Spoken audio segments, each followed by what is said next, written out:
On April the 21st, 2017, there was a total eclipse that was visible from Oregon all the way down to South Carolina. And in a 70-mile strip across the United States through there, if you were within that 70-mile strip, you could see the sun totally eclipsed. It almost got to Boise. It was 99.4% in Boise. You had to go all the way up to Emmett to be able to see the total eclipse. I'm curious, did anybody see the eclipse in its totality in some place in that 70-mile strip? Okay.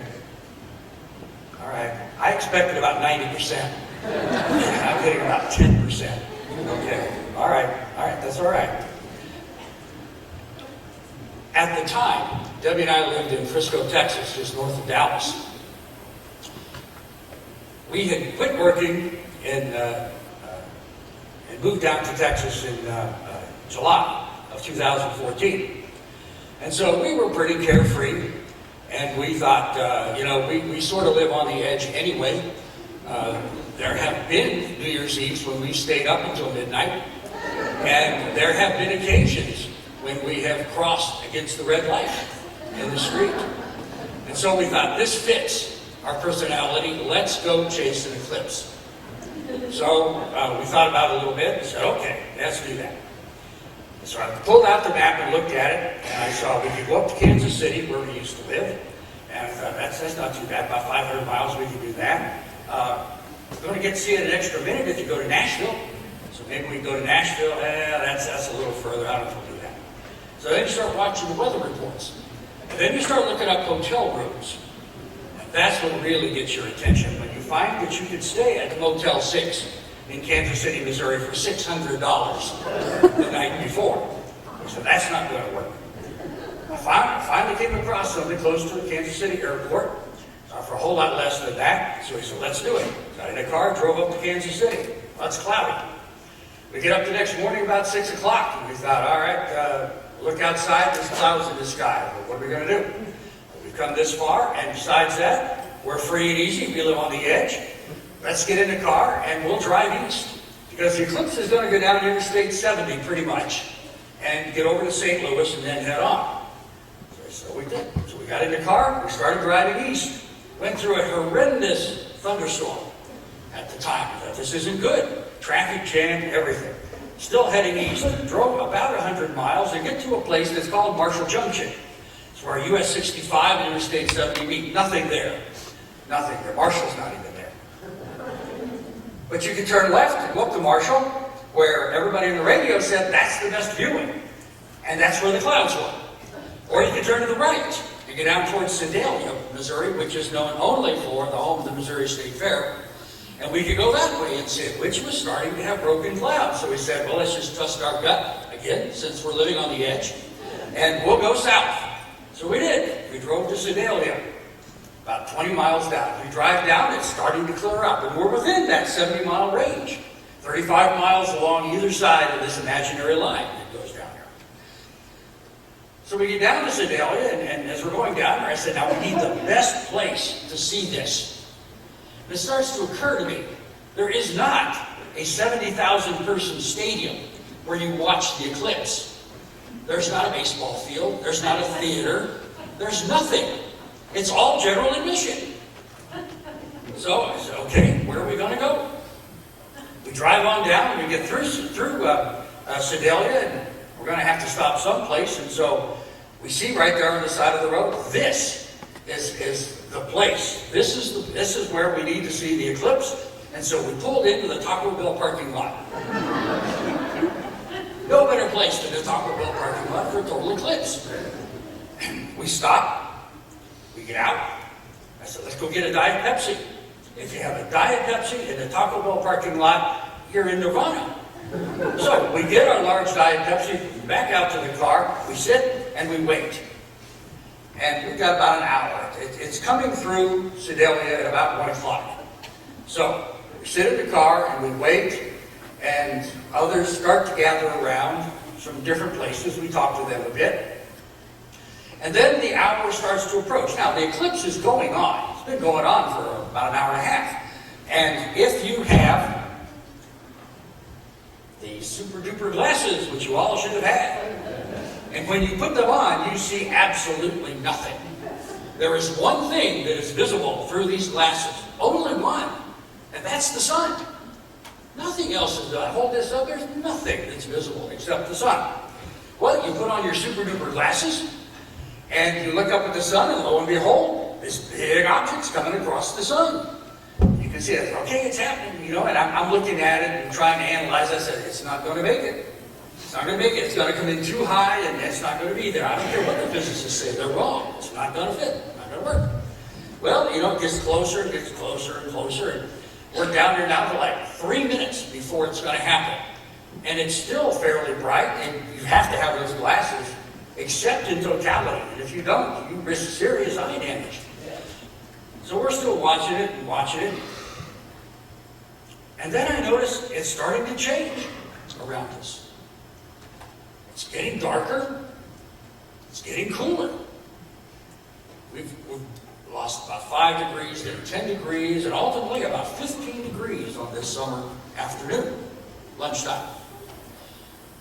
And as it starts to get darker, I look around a little bit more. Now you're looking up, but you're also going to look around. And then, like they say, you begin to hear the birds. And then you hear some crickets. 1 in the afternoon, and you're hearing crickets and birds. And the flowers will begin to change. And the whole setting, it looks like it's about 15 minutes before sunset. And just 10 minutes before, it was daylight, totally bright. So you keep on watching, and I have my glasses on, like this, and I'm looking up at the sun. And all of a sudden, I don't see a thing. I thought, what in the world? And I hear everybody around me going, ooh. I said, what are they seeing? I'm not seeing anything. And then I remember, you can't see the total eclipse with the glasses. And we've got about a minute where we are. And so I said, I've already lost 5 seconds of this precious minute. And so I take my glasses off, and there it is. Where the sun used to be is now this black object right in the middle of the sun. And then you've got this ring, and that's what you're there for. This ring around the sun that you never see. Well, if you look at it, you see it for about a second before you're blinded. This ring around the sun that they call the corona that dances. It dances. It really does dance. And that's what everybody's looking at. But I turn away for a moment, and I looked, and I realized there is a 360-degree sunset. The sun never sets at 1 in the afternoon, here or there. And it never sets 360 degrees. But there was a 360-degree ring of red, all directions around. And then you remember, that's not what you're there for. You look back up, and the dancing corona is there. And there's nothing like it. Everybody's just mesmerized and they're looking at this. But the moms in the crowd are concerned because they don't want their babies to go blind. Good. And so after that minute passes, the moon moves a little bit, and there's the diamond ring they talk about, which is just a little spot of light as the moon begins to move across from the sun. And so it looks like a diamond ring. You can still see the outline of the moon, and then a bright glow at one corner.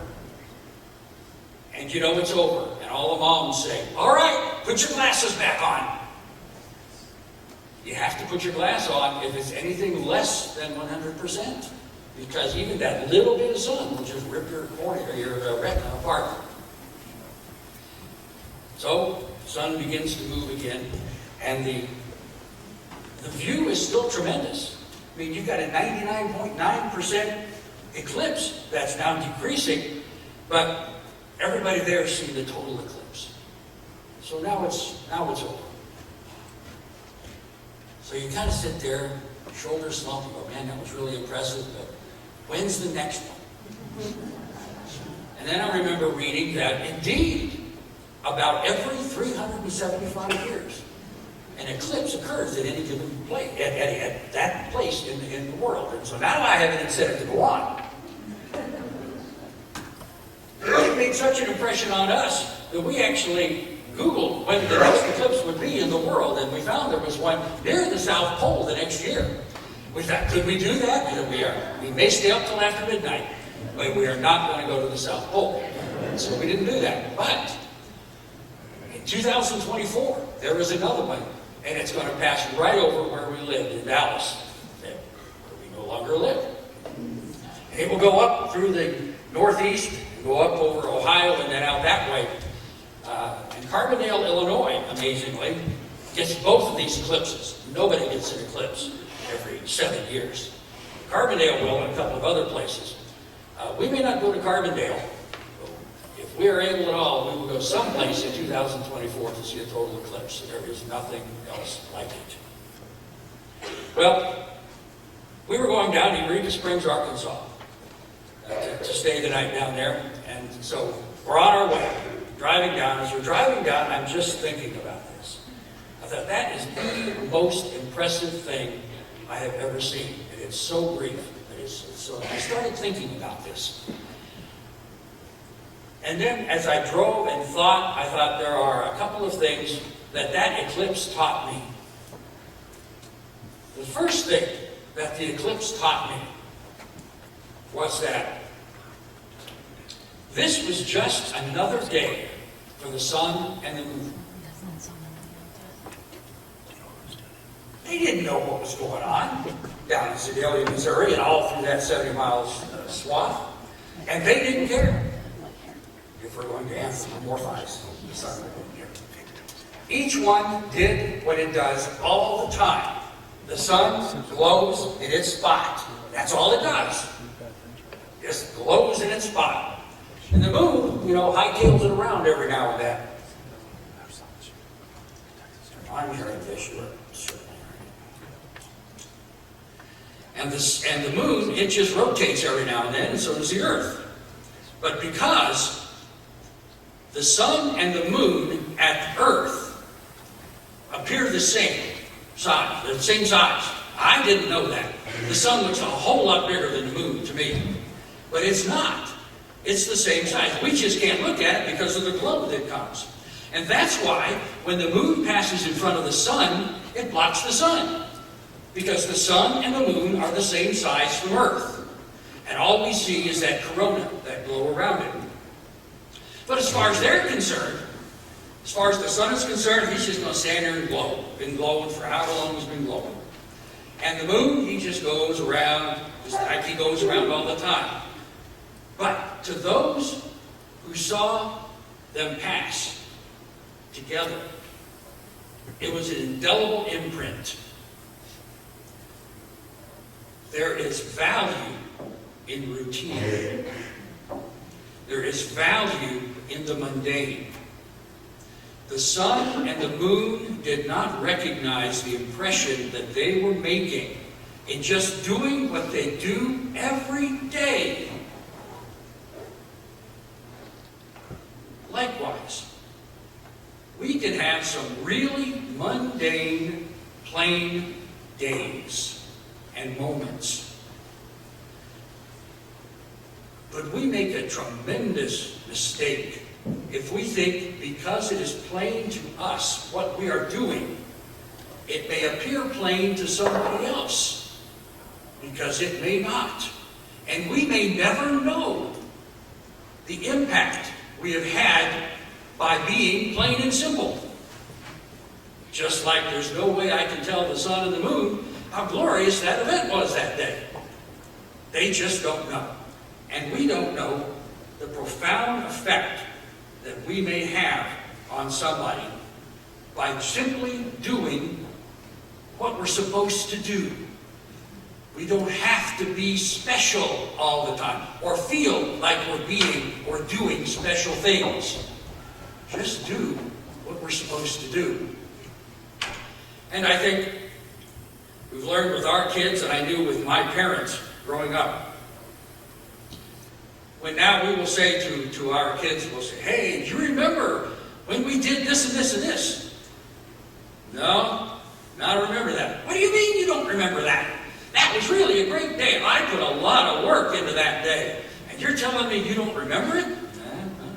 I mean, I'll tell you that I remember it, but I don't. And my parents would say the same to me. Don't you remember when we went such and such? No. And then later, maybe days or weeks later, I'll say, hey, Mom, do you remember when we did this and this, and you guys did that, and such and that? No, I don't remember that. Oh, man, that's one thing that just really sticks with me. Well, why? It was just a regular day. I don't know why, but it sticks with me. There is value in the mundane. There is value in the plain and simple.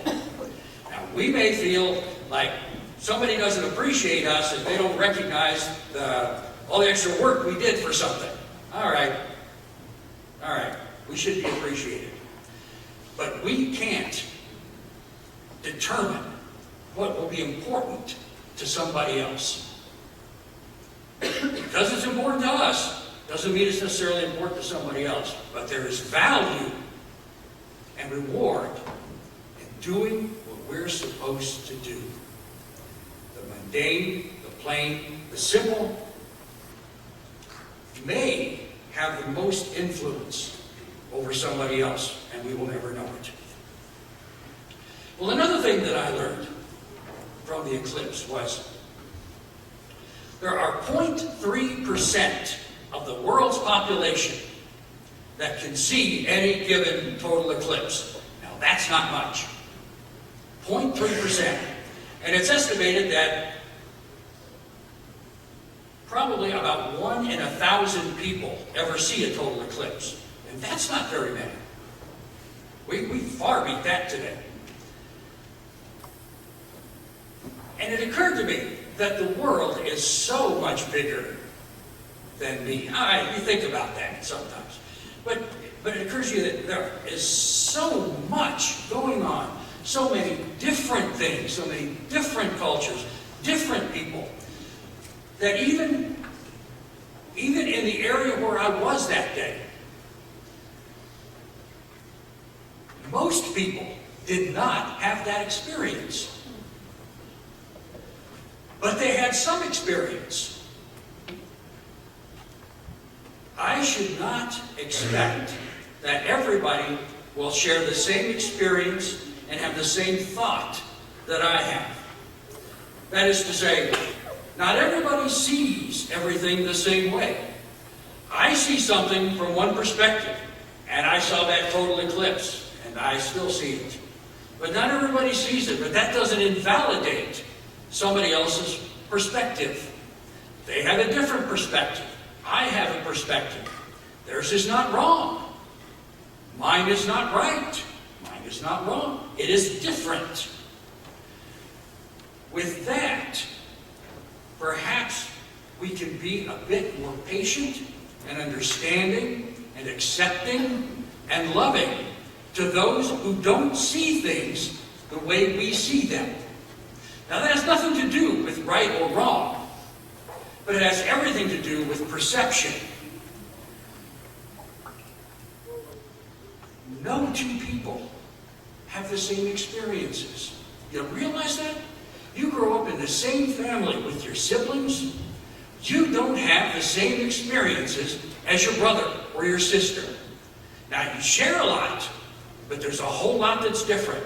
And it's not just the way you were treated by your parents.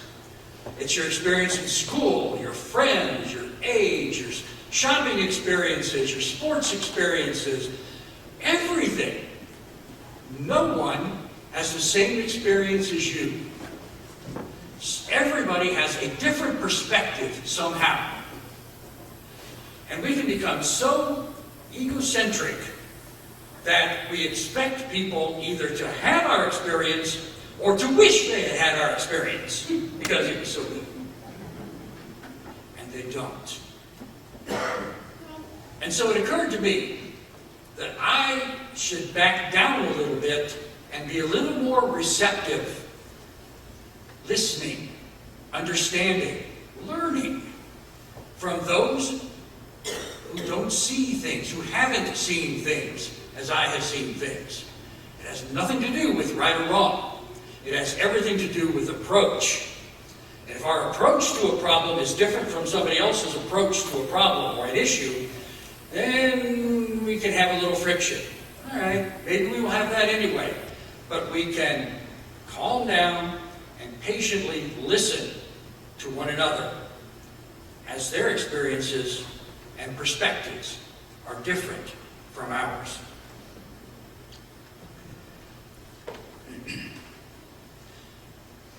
And there was a third thing that I thought about.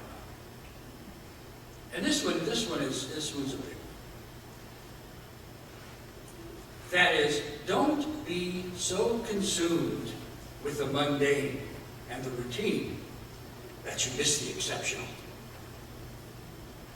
There is value in the mundane and the routine. There are certain things we have to do every day. We should do every day.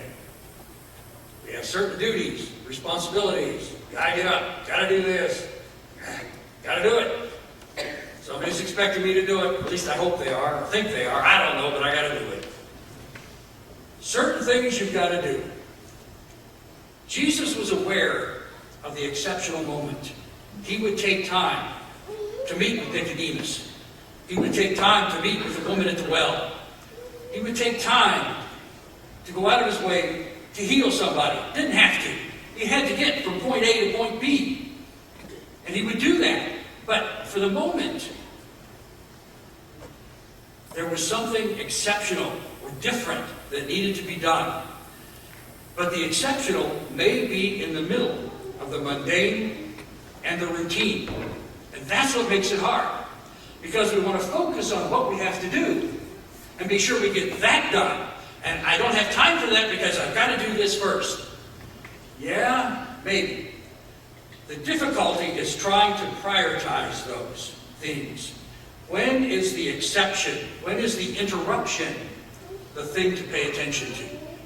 And every one of us will have a different one. Every one of us. It's when you say, I'm doing this, but this could be a moment. You know, sometimes we talk about it as teachable moments. That's an example of something. You don't want to let one of those moments go by. Well, we've got one at 3:30 this afternoon. We're going to have a teachable moment that's going to creep up on us so we can do it. Yeah, that would be nice if it happened like that. But it'll happen when you're the busiest. It'll happen when you don't have time for anything else. Or when you're frustrated. Or when, if it's talking about your child has a different perspective than you do, and you don't have time for this. And the moment passes. They'll pass. We'll miss them. Okay. But our challenge is to hit as many of those as we can. Those exceptional moments. I mentioned that we were at the... There we go. That's where we saw the eclipse. I mean, if I had to diagram it, that's what I'd put down. I said, let's go to the Taco Bell in Sedalia and watch the eclipse. And then we'd say, hey, do we need to bring fancy lawn chairs? Should we bring the ones with a little cup holder so we can put our drinks there? Maybe we'll bring a blanket. And maybe we need a picnic. Should we bring the Frisbee to throw while we're waiting? What should we do? What should we do? Well, what you do is... She didn't know this was coming. That's one of my favorite pictures. That's why I took it. We have the Diet Pepsi. The sunroof is open. She's got her fancy glasses on, and she's laying back there, and it's still early. There's a lot of sun on that beautiful face. And we're waiting for the eclipse. Now, we didn't map that out. You didn't plan that. You wouldn't have anybody that planned something like that. I worry about it. Because it just happens. That's it. But you get ready for it. Don't be so consumed by the ordinary that you miss the exceptional. Take time to see something that's special. A few minutes ago, we had the reading from about the Transfiguration. Now, the eclipse, as wonderful as it was not the Transfiguration. We tend to make that comparison. But you know, the disciples had been with Jesus. They're traveling around with him. And these are leaders. These guys are leaders. They're not all followers here. Because after Jesus is gone, they take charge and go. But he said, hey, come on, guys. Let's go today. Come on. No, today's not the day to go to the mountain. We don't want to go to the mountain today. No. Well, let's go. He wants us to go. We're going to go. Traipse up the mountain. Get up to the mountain. All right, here we are. It's going to happen now. A plain, ordinary, regular day. And all of a sudden, something really special happens. Jesus' face changes. They see Elijah and Moses. And now they want to build things to these guys. And then they hear the voice. And the voice says, no. This is my son. Listen to him. And they're back here going, what in the world? And they're bowed down. And then Jesus comes over and says, don't be afraid. And they look up, and it's him again. He's not glowing. Moses and Elijah are gone. They're on the mountain where they were a few minutes ago, where nothing happens. And I thought, the parking lot of Taco Bell, nothing happens. Except for that 1 minute when you had the total eclipse. Jesus told them not to tell anybody yet. But they did when they could, because it was exceptional. It was special. In the middle of the mundane, they didn't get down and argue with Jesus and say, no, Lord, we'll go with you tomorrow. We're busy fishing today. We're busy doing whatever we normally do during today. We'll go tomorrow when the event will occur. They said, no, we will go today with you. We trust you. And they saw something exceptional, special. Never seen before, never seen since. But they were aware of the moment, aware of the day, aware of the opportunity. That may be the thing. Be aware, be expecting an opportunity. If the Lord is leading us, He will give us opportunities, and we may not know what they are. And so when that opportunity arises, we're moving slow enough, perceptive enough, that we say, okay, I'll pause. Maybe I'm wrong. Maybe that wasn't the exception. Okay, I missed it this time. Next time, maybe it'll be right. But I'm going to take my time to listen to the Spirit and let the Spirit lead me rather than my mundane, routine life, which is very, very important, because that's where most of my influence comes. But I'm also ready for the exceptional. And the last point, and the one that is the saddest to me, and will stay with me more than anything else, and that is, never be the cause of someone else missing the exceptional.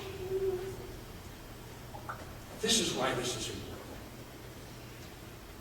The eclipse passed. Sun's returning to normal. And we hadn't eaten lunch yet. We'd gotten the Diet Pepsi, but we hadn't eaten lunch. I said, well, let's go back in. Let's get a refill on our Diet Pepsi, because you can do that. You can get refills and drink. And Debbie said, no, we're in the parking lot. And she's more honorable than me. And I said, but we still got to drink. We haven't left the premises. We're in the Four Corners. And she says, no, we ought at least go in and get a taco. All right. We walked in. I go up to the counter, and a little girl there who's taking orders. And I'm still amazed. I walk up, and she says, can I help you? I said, yes. I said, did you just see that? And she goes, no. I said, what do you mean, no? And she said, well, there's a factory here in town, and it's lunch hour. And a lot of people come through, they get 20 minutes for lunch, and so our manager said we had to take care of the orders during this time, during the hour, so that they could get back to work. And I said, you missed that? And she said, yeah. It still irritates me. I said, I thought, well, don't worry. 375 years, another one come through.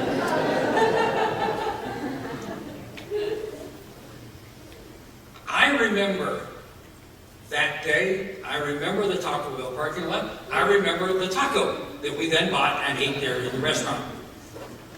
I doubt that the guys coming from the factory remember what they ordered that day. And I'm pretty confident that girl doesn't remember who it was that ordered whatever they ordered. And I blame the manager, whoever he was. Don't ever knowingly be the cause for someone else to miss the exceptional. It's bad enough if you choose not to do it, because the Lord puts us here to experience the exceptional, the routine and the exceptional. That's living life to the fullest. That's having an abundant life filled with the Spirit, new things, exceptional things, but mundane as well. But we keep our eyes open. We look and we see and we're aware and we're perceptive. And the Spirit works within us and makes us new and makes us vibrant and makes us able to see that which many people will not see because they keep their eyes closed. Missing the exceptional is something that can stay with you. When I was 8 years old, my parents took, at that time, my brother and me to Washington, D.C. And we decided to walk up to Washington Monument. It's a pretty good walk. It was summertime. And my brother was very hot-natured. He was 6 years old. And he would sweat at anything. Anything. He just sweat all the time. And we walked up the steps to the Washington Monument. And there was this little window up there at the top that neither of us could look out, but our parents could pick us up to look out. And so my dad picked me up, and I looked out, and I could see all the way around, this thing like that. And then my brother said, it was my turn. And my mom said, no, you're sweating. If we pick you up and put you in a window, there's a big draft coming in, and you're liable to get sick. And even as an 8-year-old, that didn't sound right to me. But he didn't. He didn't get to see out. And, okay. Don't be the cause of somebody else to miss the exception. That's all. You can be safe. We need not to be foolish. But when there is something exceptional, we take advantage of it, because those things are more likely to stay with us than the mundane, when we know it's going to be exceptional. The contrived exceptional, maybe, maybe not. But those exceptions which each one of us experiences differently will come along. We just need to take advantage of ourselves and for them. So, I learned from the Eclipse that there is value in routine. Those things that aren't important to me may very well be important to somebody else, and may influence somebody else more than I can ever imagine. And I learned that while my perspective is important and real, it's not everybody else's perspective. And I need to value and appreciate others in their understanding and acceptance of things, and be able to work with others like that, and not be steadfast, and not be locked in stone, set in stone for my perceptive role. And then I also learned that I need to take time for the exception, for the interruption, and gain from that what the Spirit will teach me, and never, ever, ever deprive somebody else of that. If you're here today and are looking for the exceptional in Jesus Christ, we're going to sing a song. And if you want prayers at the church or anything else we can help you with, please come forward as we sing.